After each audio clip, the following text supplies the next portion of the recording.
नमस्कार. लाडक्या बहिणींसाठी अतिशय आनंदाची बातमी आहे, ती म्हणजे मे महिन्याचा 1500 रुपये काही दिवसामध्ये तुमच्या खात्यामध्ये जमा होणार आहे. त्याचा जी-आरसुद्धा आलेला आहे. तुम्ही पाहू शकता, हा जो जी-आर आलेला आहे 10 जून 2026ला याचा जी-आर आलेला आहे. तुम्ही पाहू शकता. मे महिन्याचा हप्ता आहे. लवकरच पात्र लाभार्थी आहेत, पात्र महिला आहेत, त्यांच्या खात्यामध्ये जमा होणार आहेत. 1500 रुपये जमा होणार आहेत आणि ज्यांचे मागं आलेले नव्हते त्यांचेसुद्धा काही महिलांचे जमा होतील. याचा जो शासन निर्णय तुम्ही पाहू शकता. मुख्यमंत्री लाडकी बहीण योजनेसाठी अनुसूचित जाती घटकातील बघा, अनुसूचित जातीच्या महिलांसाठी या 26-27 या आर्थिक वर्षात मागणी आणि नंबर आहे दिलेला आहे. त्याच्यात अनुसूचित जाती विशेष घटकासाठी विशेष जाती घटक कार्यक्रमाअंतर्गत त्यांना 300 कोटी इतका नियत व्यय मंजूर आहे.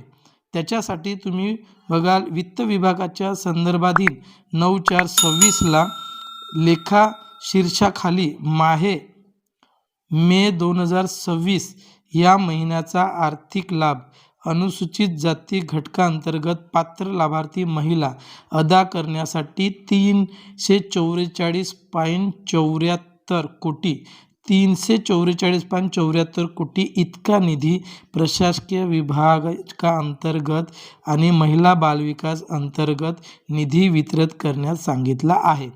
बघा, जे अनुसूचित जातीच्या महिलांसाठी आहे त्यांच्यासाठी जी-आर निघालेला आहे आणि त्यांच्यासाठी 344.74 कोटी इतका निधीसुद्धा दिलेला आहे वितरित करण्यासाठी. तुम्ही जर खाली बघाल, याचा खर्च लवकरच करायचा आहे. प्रत्येक महिन्याच्या 10 तारखेपर्यंत पाठवणीबाबत दक्षता घ्यायची असते, म्हणजेच तुमचे लवकर या 2 ते 3 दिवसामध्ये मे महिन्याचा तुमचा जो 1500 रुपये हप्ता आहे तो अनुसूचित जाती व नवबौद्ध प्रवर्गातील महिलांच्या खात्यामध्ये जमा होणार आहेत. या 2-4 दिवसामध्ये जमा होतील आणि बाकीच्या जे सुद्धा महिला आहेत त्यांच्यासुद्धा या 4-5 दिवसामध्ये जमा होणार आहे. म्हणजे 15 जूनपर्यंत ते 20 जूनपर्यंत सर्व महिलांच्या खात्यामध्ये मे महिन्याच्या 1500 रुपये तुमच्या खात्यामध्ये जमा होणार आहेत. हे अतिशय आनंदाची माहिती आहे. असेच आम्ही नवीन व्हिडिओ तुम्हाला सांगत राहतो, नवीन माहिती सांगत राहतो. कोणत्या योजना नवीन आलेल्या ते सुद्धा सांगत राहतो. आमच्या यूट्यूब चॅनल पहिल्यांदाच आले असाल तर सबस्क्राईब करून ठेवा आणि महिलांसाठी अतिशय आनंदाची माहिती आहे ह्या व्हिडिओ प्रत्येक महिलापर्यंत पोहोचवा. धन्यवाद.